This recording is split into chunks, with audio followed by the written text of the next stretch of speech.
تو کچھ شاگرد ہوتے ہیں جو اپنا تعارف یوں کراتے ہیں، فلاں بزرگ کے ہم شاگرد ہیں،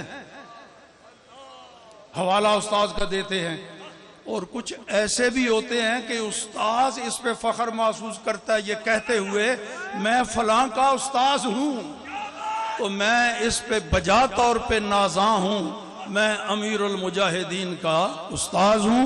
اللہ ان کے صدقے ہماری بھی بخشش فرما دے۔ وآخر دعوانا ان الحمدللہ۔ اب تشریف لاتے ہیں ادارے خیال کے لیے معروف تجزیہ نگار اور یا مقبول جان صاحب۔ لبیک لبیک لبیک یا رسول اللہ، یا رسول اللہ، یا رسول اللہ۔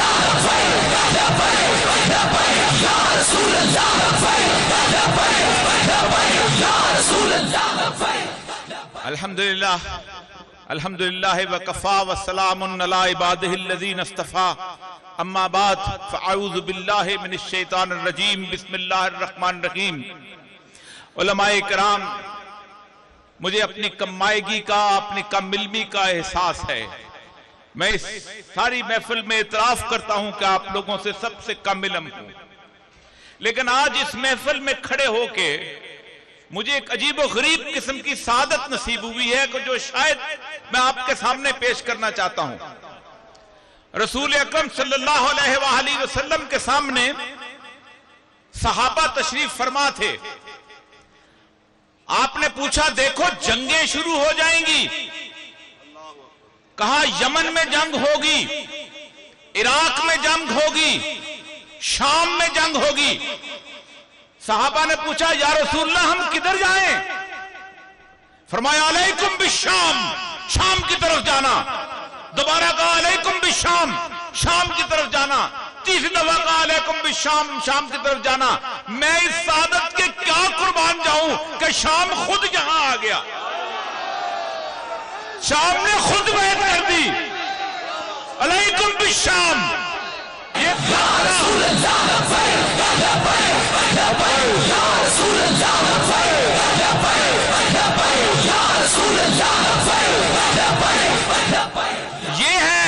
یہ ہے وہ دھرتی جس کے بارے میں رسول اللہ کی حدیث اقبال بیان کرتے ہیں اور کہتے ہیں میرے عرب کو آئی ٹھنڈی ہوا یہاں سے۔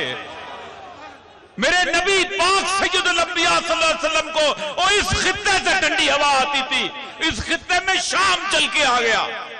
علیکم بالشام۔ میں زیادہ باتیں نہیں کرنا چاہتا، اس لیے کہ علامہ صاحب کی زندگی کے چند لمحوں کے طفیل مجھے وہ کیفیتیں حاصل ہوئی ہیں کہ جو 65 سال کی عمر میں حاصل نہیں ہوئی تھی۔ ایک بات یاد رکھیے، ہم سب کا اجتماع، ہم سب کا یہاں ہونا ایک اور شخص کی جوتیوں کی صدقے ہے۔ وہ علامہ، وہ علامہ نہیں ہے، وہ غازی ممتاز قادری ہے۔ میں سچی بات کہتا ہوں، کھل کے کہتا ہوں کہ اس شخص کی قربانی یہ ثابت کر گئی تھی کہ اس دھرتی میں بھی لوگ زندہ ہیں۔ یہ میڈیا کے لوگ بیٹھے ہیں، ایک آخری ازالہ کر کے جانا چاہتا ہوں۔ بہت سے لوگ کہتے ہوں گے کہ سلمان تاثیر نے کوئی ایسی کیا بات کہہ دی تھی کہ اس کو قتل کر دیا گیا۔ میری آخری جو اس کی ٹی وی کے اندر مناظرہ ہوا تھا وہ میرے ساتھ ہوا تھا ایک شو کے اندر۔ آسیہ نے چند لوگوں کے سامنے رسول اللہ کی توہین کی تھی۔ ایک شخص، میں مثال دیتا ہوں، کوئی بندہ آ کے کہے آپ سے کہ آپ کے باپ کو کسی عورت نے 6-7 لوگوں کے سامنے برا بلا کہا ہے، اور ایک اور شخص ٹی وی کے یہ کیمرے لے کے اس عورت کے پاس پہنچ جائے اور آپ کہیں گے کہ یہ کون ہے اور وہ بیٹا ہو، تو پھر آپ کیا کہیں گے اس بیٹے کے نام پہ؟ اس نے 22 کروڑ لوگوں کے سامنے ان لوگوں کا دل چل نہیں کیا تھا۔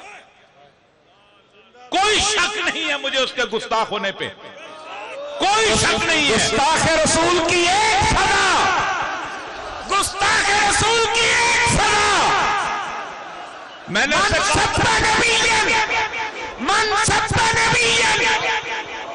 میں نے اس کے سامنے اس ٹی وی میں کہا تھا، میں نے کہا دیکھو اس نے ایک گاؤں میں گستاخی کی تھی. تم نے 22 کروڑ لوگوں کے سامنے میرا دل چھلنی کیا ہے. اور ایک شخص نے وہ ثابت کیا کہ ہاں ابھی دیوانے اور فرزانے موجود ہیں.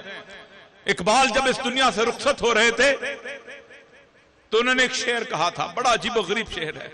آج مجھے علامہ خادم حسین رضوی صاحب کو یہاں کھڑے ہوئے آخری دفعہ مجھے یاد ہے اچھی طرح, چند عرصہ پہلے میں ان سے ملاقات کے لیے حاضر ہوا تھا, ان کی دستبوسی کے لیے حاضر ہوا تھا.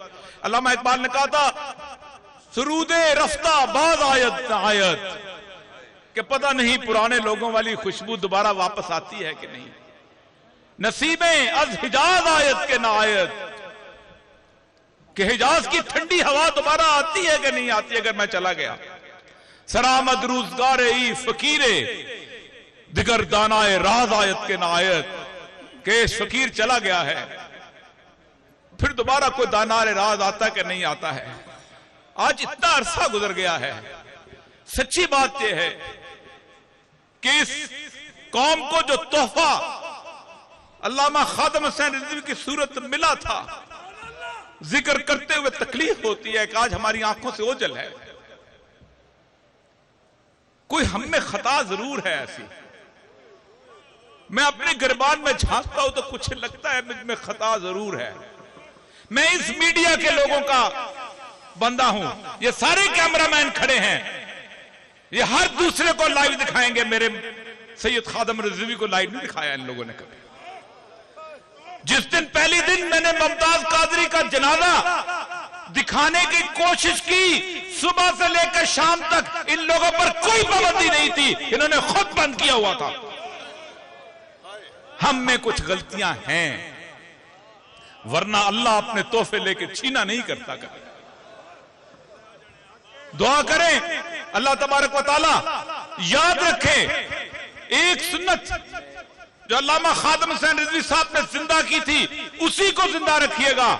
ہم سب کا ایمان ہے کہ سید الانبیاء صلی اللہ علیہ وآلہ وسلم زندہ ہیں, اور زندہ ہونے کے وقت کسی اور کو قائد نہیں مانا جا سکتا, کسی اور کی لیڈرشپ نہیں چل سکتی. میں ان تمام علماء سے کہتا ہوں نکلو ان جگہوں سے, ان علاقوں سے کہ جہاں پر وہ لوگ بیٹھے ہیں جنہوں نے 70 سال سید الانبیاء صلی اللہ علیہ وآلہ وسلم کی توہین کی ہے, جنہوں نے ختم نبوت پہ ڈاکے ڈالے ہیں. تمہارا اگر حساب ان کے ساتھ ہے تو تمہیں مبارک, ہمارا حساب ایک نعرہ آخری لگاتے جائے گا, لبیک.